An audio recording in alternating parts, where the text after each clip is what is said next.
एक ऐसा शख्स जो जनाजे के ऊपर बम गिराने की बात करे। अब आप जरा सोचें कि ये कोई कमांडर इन चीफ नहीं है, ये कोई खुफिया एजेंसी का अफसर नहीं बात कर रहा, ये कोई जंगी कमांडर बात नहीं कर रहा। ये कौन बात कर रहा है? ये कौन कह रहा है? दुनिया के सबसे ताकतवर मुल्क का मुंतखब सदर ये बात कर रहा है, और ये कह रहा है खुलेआम कैमरे के सामने फखरी अंदाज में कि अगर हम चाहते तो हम जनाजे में मौजूद सब लोगों को ख़त्म कर सकते थे। आपने एप्स्टीन फाइल्स का रिकॉर्ड भी देखा, उसमें चीज़ें जो थी आपके सामने आई। दुनिया ने ये भी देखा कि ऐवानों में जो ताकत इस्तेमाल करते हैं, फिर बच्चों के साथ इन्होंने जो कुछ किया, पैलेस्टाइन, गाज़ा, औरतों के साथ 70 से 80 हज़ार बच्चों को मार दिया, निहत्ते बच्चों को जंग के नाम के ऊपर। अब दुनिया ने ये भी देख लिया कि जनाजों के ऊपर बम गिराने की भी बात की। पैगाम यानी अमन का पैगाम देने वाले क्या कह रहे हैं कि हम चाहते तो सबको ख़त्म कर सकते थे। ये भी चीज़ अब रिकॉर्ड का हिस्सा है। ये कुछ तजाद नहीं है जो मैं आपको बता रहा हूँ, ये मुनाफकत है। और मुनाफकत जो होती है ना, मुनाफकत तारीख कभी माफ नहीं करती। अक्सर हम बहुत बड़े बड़े जुमले दोहराते हैं ना कि नमरूद ने ये कहा था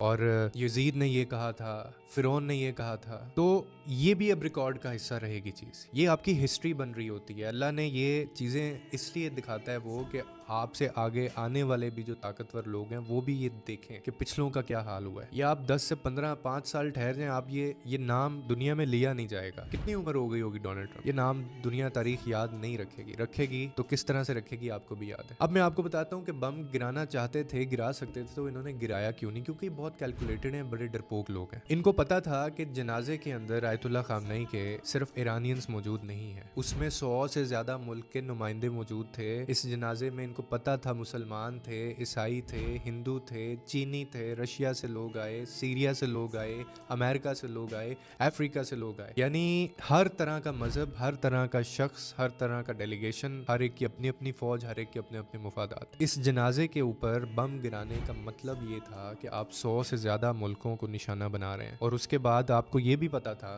कि अगर हमने ऐसा किया तो ये सुसाइड होगा, ये जंग नहीं होगी। तो ये लोग जितने बड़े बड़े दावे करते हैं ना, ये बहुत अच्छे से पता है इनको कि हाथ सिर्फ कमजोर पे डाल। ये इस हकीकत से भी वाकिफ थे कि 100 से ज्यादा मुल्क एक जगह पे खड़े हैं, वहां हम ताकत और गरूर से काम नहीं ले सकते, वरना हमें मिटा दिया जाएगा। यानी ईरान की जो असल ताकत थी वो इस वक्त मिसाइल से नहीं थी, बल्कि वो इनके कट से थी। दुनिया ने जो उनका साथ दिया, देखें कि अमेरिका ने, आपको नहीं लगता कि इनको मुल्कों को नहीं कहा होगा कि आपने नहीं जाना जनाजे पे? सिर्फ इंडिया नहीं गया, इसराइल नहीं गया और यूएस के डेलीगेशन नहीं गया। बाकी सारी, आपको लगता है कि वो लोग जो हैं वो इन्होंने कुछ ना कुछ गेम नहीं की होगी, लेकिन फिर भी ईरान को अकेला नहीं छोड़ा। उसकी एक वजह है, उसकी वजह है मेरे अल्लाह का जो हुक्म है। हक के ऊपर चलने वालों को जो चीज मिलती है जिंदगी में, आप दुनिया में जितना मर्जी पैसा कमा लें सर, आप दुनिया में जितना मर्जी out of the state living ले आए, आपकी वहाँ पे यूएस में रहना मजबूरी भी होगी कुछ लोगों की, कुछ लोगों ने जाना भी होगा वहाँ पे, कुछ लोगों के बच्चे पढ़ते होंगे वहाँ पे। ये मुनाफकत की आखिरी दर्जे की हद होती है और ये वापस जरूर आनी है, ठीक है? रहना इन्होंने भी नहीं है, रहना आपने भी नहीं है, और रहना उन्होंने भी नहीं है जो हक सच बोलते हैं। लेकिन पछताएंगे सिर्फ वो लोग जिन्होंने अपनी जिंदगी उस असूल में नहीं गुजारी होगी। और ये सबको पता है, अल्लाह ने इतना खूबसूरत हमारा वो बनाया है ना, अंदर सिस्टम में ऐसा मैकेनिज्म है। इंसान जब मुनाफकत कर रहा होता है ना, उसको पता होता है कि यार मैं मुनाफकत कर रहा हूँ। वो जब झूठ बोल रहा होता है ना, उसको पता होता है मैं अपने आप से झूठ बोल रहा हूँ, मैं रब से झूठ बोल रहा हूँ। वो जब गलत साइड चूज कर रहा होता है ना, उसको उसका कॉन्शियस